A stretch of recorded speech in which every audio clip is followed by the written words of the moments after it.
The moment I realized something was changing between Oliver and me, it wasn't dramatic. No confession, no touching. It was the way he said my name, Jacob. Just that.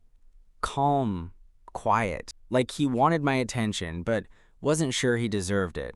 We were in our apartment living room, lights low. TV paused on some half-watched show neither of us cared about. It was late, past midnight, and the city outside hummed softly through the cracked window. Oliver sat on one end of the couch, legs spread, elbows resting on his knees. I was on the other, pretending to scroll through my phone even though I hadn't read a word in 10 minutes. "What's up?" I asked, finally looking at him. He hesitated. That was new. Oliver usually didn't hesitate. He was the kind of guy who moved through life confidently. Not loud, not arrogant, just solid. Former college swimmer, broad shoulders. That effortless calm that made people trust him without knowing why. "Nothing," he said, then exhaled. "Actually, something. I don't know." I felt that familiar tightening in my chest. The warning signal I'd learned to recognize over the years, the one that said don't get your hopes up. I'd moved in with Oliver 8 months earlier after a rough breakup. Cheap rent, 2 bedrooms, easy. He'd been upfront right away, straight, recently out of a long relationship, not looking for drama. I respected that. I needed calm too, and for a while that's exactly what we had. Late-night dinners, shared groceries, long conversations that drifted from work to childhood memories to stupid hypotheticals like, would you rather lose your phone or your wallet forever? It felt safe, comfortable, too comfortable. Because somewhere along the way, I started noticing things I shouldn't have. The way Oliver always waited for me before starting a movie. How he'd lean close when showing me something on his phone. How his hand would rest on the back of the couch behind me and never move. I told myself it meant nothing. "Jacob," he said again, softer this time. "Do you ever feel like you're crossing lines without realizing it?" My throat went dry. "What kind of lines?" He rubbed his palms together, staring at the floor. "Like emotional ones. Like you wake up one day and realize someone isn't just your roommate anymore." There it was. The air between us felt heavy, charged. I set my phone down slowly, giving him my full attention. "Are you saying that's happening to you?" Oliver looked up. Our eyes met, and for a split second, the mask slipped. I saw uncertainty there. Fear. Something dangerously close to want. "I don't know," he admitted. "That's the problem." Silence stretched between us. The TV screen dimmed, asking if we were still watching. Neither of us answered.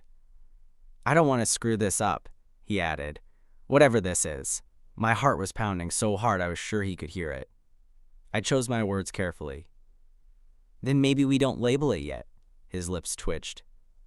"You're good at avoiding things." "Only when they matter," I said. He laughed quietly, shaking his head. Then he leaned back into the couch, suddenly putting space between us like he was scared of what might happen if he didn't. "I'm gonna turn in," Oliver said. "Early morning." "Yeah," I replied. "Night." He stood, paused, then looked back at me. For a moment, it felt like he might come back. Sit closer, say something reckless. Instead, he just said, "Good night, Jacob," and disappeared down the hall. I stayed on the couch long after, staring at the dark screen. Because whatever line he was afraid of crossing, I'd already crossed it. The next morning was worse, not because anything happened, but because nothing did. Oliver was already in the kitchen when I woke up, standing by the counter in running shorts and a hoodie, pouring coffee like it was just another normal Tuesday. He looked fine, relaxed, like he hadn't dropped an emotional grenade in our living room 12 hours earlier. "Morning," he said easily. "Morning," I replied, trying not to sound like my heart wasn't doing weird things. We moved around each other in that familiar choreography, him reaching for a mug while I grabbed toast, our shoulders brushing just slightly. Normally, he wouldn't pull away from that. This time, he did. That hurt more than I expected. "So," he said after a moment, leaning back against the counter. "You working from home today?" "Yeah," I nodded. "You?" "Office, late meetings." "Of course." Distance. Safe.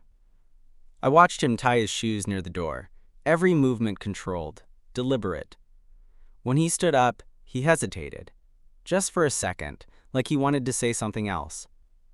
Instead, he smiled. Polite, friendly, neutral. "See you tonight, Jacob." The door closed behind him with a soft click. I stood there staring at it, realizing something uncomfortable. I missed him already. The day dragged. Emails blurred together. I reread the same paragraph 5 times and still couldn't tell you what it said. My brain kept replaying the night before. His voice, the way he said my name, the fear in his eyes when he admitted he didn't know what was happening. By the time evening rolled around, I'd convinced myself I'd imagined the intensity of it all until Oliver came home. It was raining. He walked in soaked, hair damp, jacket clinging to his shoulders. I looked up from the couch and something twisted low in my stomach. "Shit weather," he muttered, kicking off his shoes. "You okay?" I asked. He nodded. "Yeah, just tired." There it was again. That pause, that weight behind the words. We ate dinner together, but it felt different. Less casual. Like, we were both hyper-aware of every movement, every look. When our fingers brushed, reaching for the same fork, neither of us laughed it off. Later, we ended up on the couch again. Same positions as the night before, different energy. The TV played quietly, but neither of us watched it. "Jacob," Oliver said suddenly. I turned toward him. "Yeah?" He swallowed. "About last night." My pulse spiked. "Yeah? I've been thinking about it all day." He ran a hand through his hair, messing it up. "About what I said. About us." I stayed silent, letting him continue. "I don't want to pretend nothing's happening," he said. "But I'm also scared as hell to admit something is." I shifted closer without thinking. Not touching. Just closer. "You don't have to have it all figured out," I said quietly. "You just have to be honest." He looked at me then. Really looked at me. The space between us felt fragile, like glass. "I'm not as straight as I thought I was," he said. The words landed softly, but they changed everything. I didn't rush him, didn't smile, didn't reach out. Instead, I asked the one thing that mattered. "And what does that mean for you?" Oliver exhaled, shoulders dropping. "It means I think about you more than I should. It means when you're not here, the apartment feels empty. And it means I'm scared I'm going to screw this up because I don't know the rules." My chest ached, in the best and worst way. "There are no rules," I said, "just boundaries. And consent. And taking it slow if you need to." He nodded. "I do. I need slow." "Okay," I said. "We can do slow." His knee shifted, touching mine. This time, neither of us moved away. The contact was small. Electric. Oliver let out a shaky laugh. "This feels insane." "Yeah," I admitted, "but also kind of right." He didn't answer. He just stayed there, knee pressed to mine, shoulder inches from my arm, breathing, steadying, as if he was finally allowing himself to be where he was. No kiss, no confession, just two men sitting on a couch, knowingly standing on the edge of something neither of us could unfeel now. And somehow, that was enough for tonight. Slow turned out to be harder than either of us expected. Not because Oliver pushed, he didn't, but because once something is named, even gently, you start noticing it everywhere. The next few days were full of almosts. Almost touching when we passed in the hallway. Almost sitting too close on the couch before catching ourselves. Almost saying something loaded and backing out at the last second. And yet, something had shifted for good. Oliver stopped dating. Not dramatically, he just didn't bring it up anymore. The casual, "I might meet someone later" comments disappeared. When his phone buzzed, he'd glance at it and then put it face down, like whatever was on the screen mattered less than the room we were in. One night, we ended up cooking together, music playing softly, rain tapping against the windows again. I was chopping vegetables. Oliver stood behind me at the stove. Careful, he said, stepping closer. You're gonna cut yourself. I'm very capable, I replied. He reached around me anyway, guiding my hand just slightly. His chest brushed my back, warm, solid.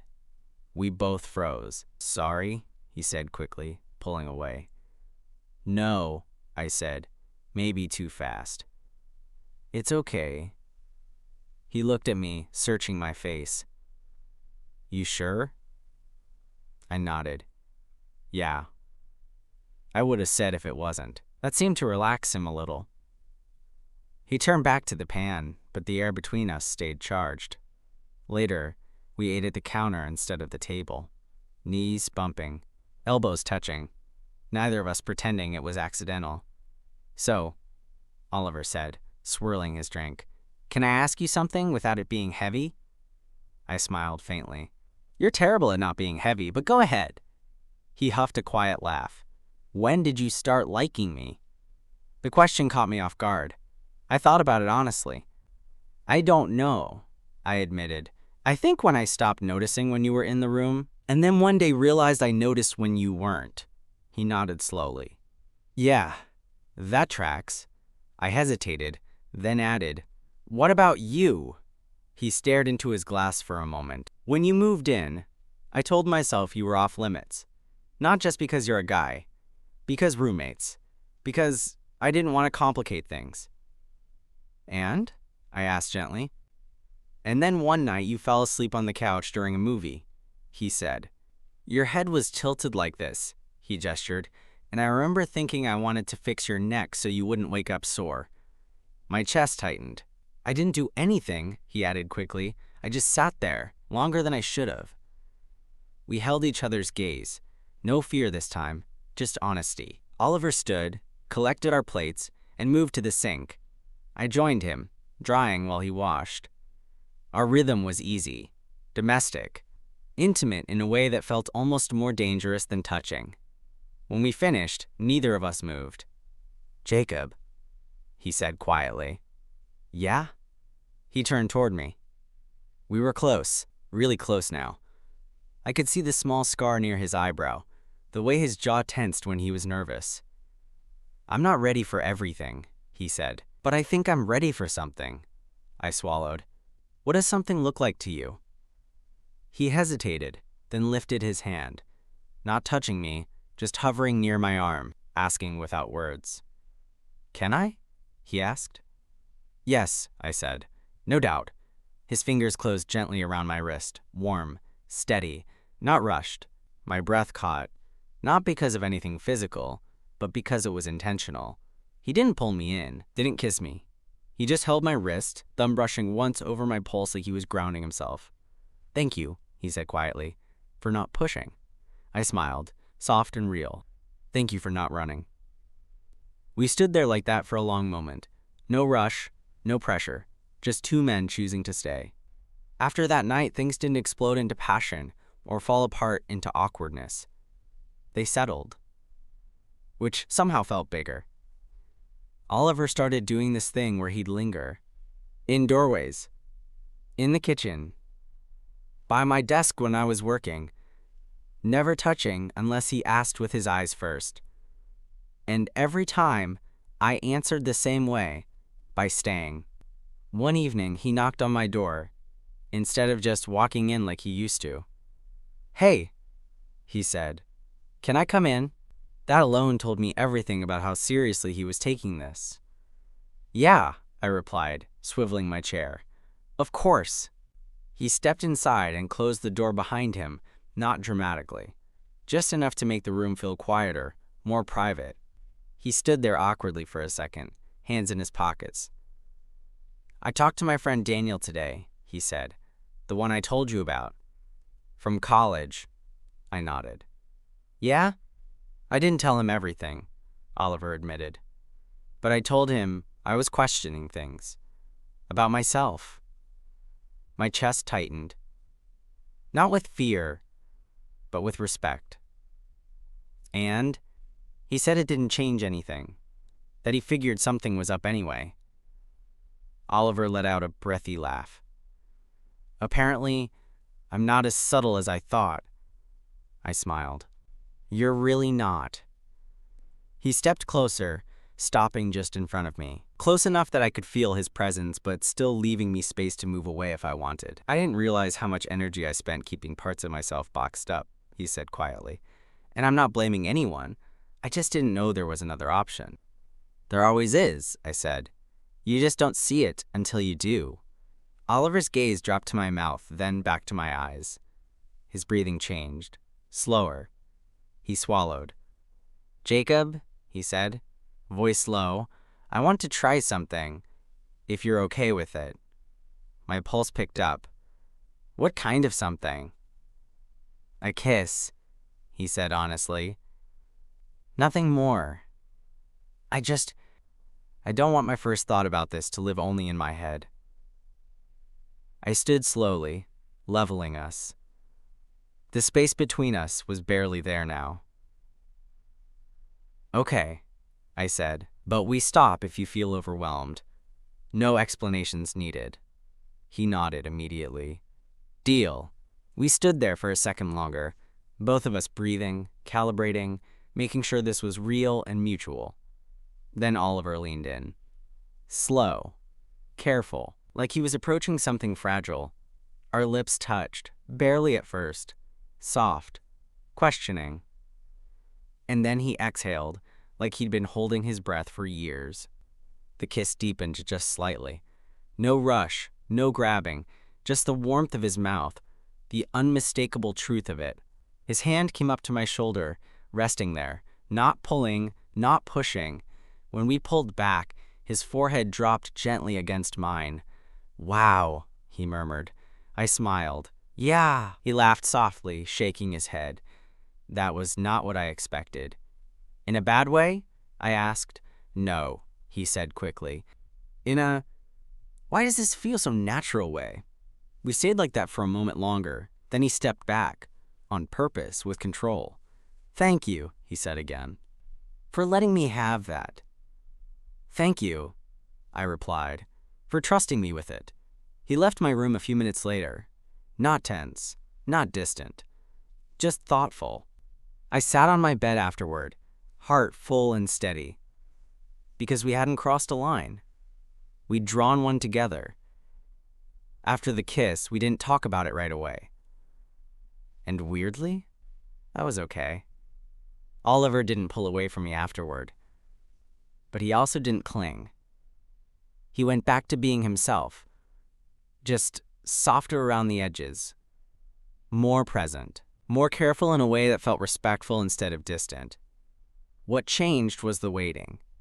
He started waiting for me in the morning so we could walk out together, waiting to eat dinner until I got home, waiting before turning off a movie, just in case I wanted to say something. And I started noticing how much space he gave me to choose. A few days later, it happened again, naturally, without planning. We were on the couch, legs stretched out, some dumb comedy playing. I was half leaning against the armrest when Oliver shifted closer. This time, he didn't ask with words. He glanced at me, eyebrows lifted, just slightly. I leaned back into him. That was all it took. His arm came around me, slow and deliberate, resting across my shoulders. Not tight, not possessive, just there, like it belonged. We stayed like that for the rest of the movie. I could feel his breathing, the steady rise and fall of his chest. Every now and then, his thumb would move, barely, against my arm. Not absent-minded, intentional. When the credits rolled, neither of us moved. This okay? He asked quietly. Yeah, I said. More than okay. He smiled into my hair, warm and relieved. Good. That night, he didn't retreat to his room right away. We talked, really talked, about his last relationship, about how long he'd been suppressing questions he didn't have language for, about how terrifying it was to want something without knowing what it would cost. I'm not scared of you, he said at one point. I'm scared of losing myself if I don't let myself try. I turned to face him. You won't lose yourself, you're just expanding. He laughed softly. You always say things like that. Someone has to, I replied. He looked at me for a long moment. Then, carefully, he leaned in again. This kiss was different, still gentle, but sure. His hand cupped my jaw this time, thumb brushing my cheek. I felt it everywhere. Not heat, not urgency. Connection. When we pulled apart, he rested his forehead against mine again, breathing me in. I don't want to rush, he said. I know, I replied. We're not. He stayed over on the couch that night, not sleeping together, just drifting in and out, limbs tangled loosely, his hand resting on my waist like it had always belonged there. Sometime before sleep fully claimed me, I felt him press a soft kiss to my temple. Jacob, he murmured. Yeah? I'm really glad it's you. My chest ached in the best way. Me too, I said. And for the first time since I'd moved into that apartment, it didn't feel temporary. It felt like the beginning of something we were building, slowly, honestly, together. It didn't hit me all at once. It happened in pieces, quiet ones. Like the way Oliver started reaching for my hand in public without thinking about it. Not dramatic, not announced. Just his finger sliding into mine while we waited for coffee, like it was the most natural thing in the world. Or the way he stopped introducing me as his roommate. This is Jacob, he'd say instead, glancing at me like the rest didn't need explaining. A few weeks after that first kiss, we were lying on the couch again, Sunday afternoon light spilling through the window. His head was on my chest this time. Mine had been tilted back, eyes closed, listening to his breathing. I told my sister, he said suddenly. I opened my eyes. Yeah?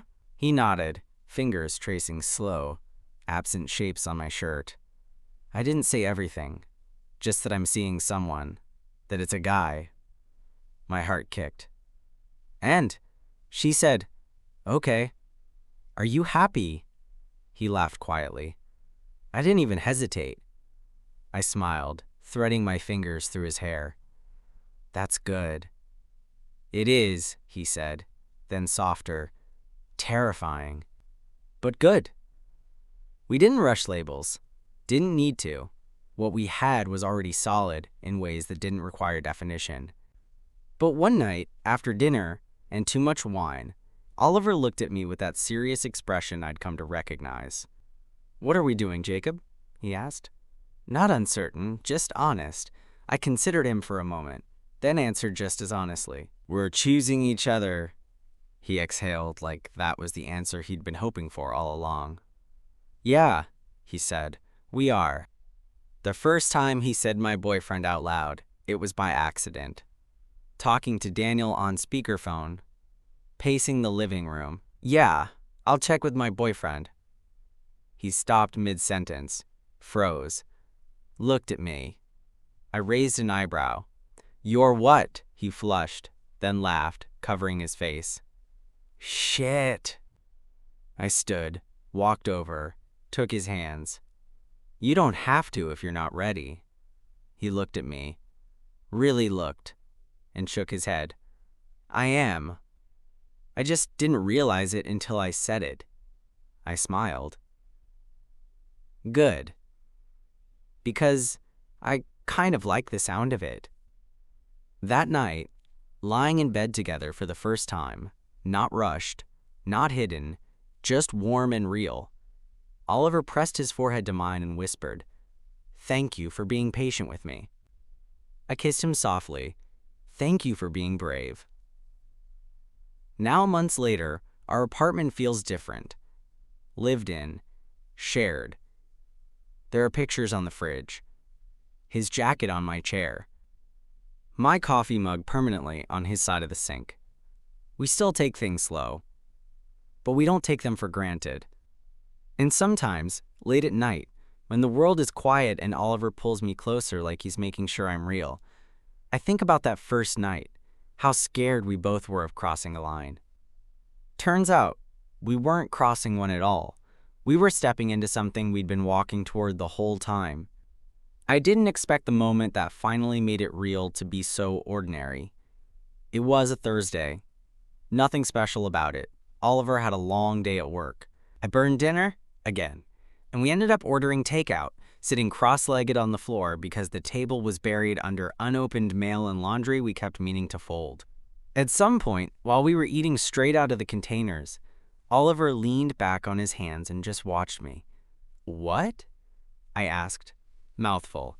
He smiled, not teasing, not flirty, just soft. "I used to think happiness was supposed to feel loud," he said. "Like fireworks, big moments, proof. And now?" I asked. "And now it feels like this," he said, gesturing vaguely around us. Takeout on the floor, you stealing my fries. Not feeling like I have to explain myself to anyone. Something warm settled in my chest.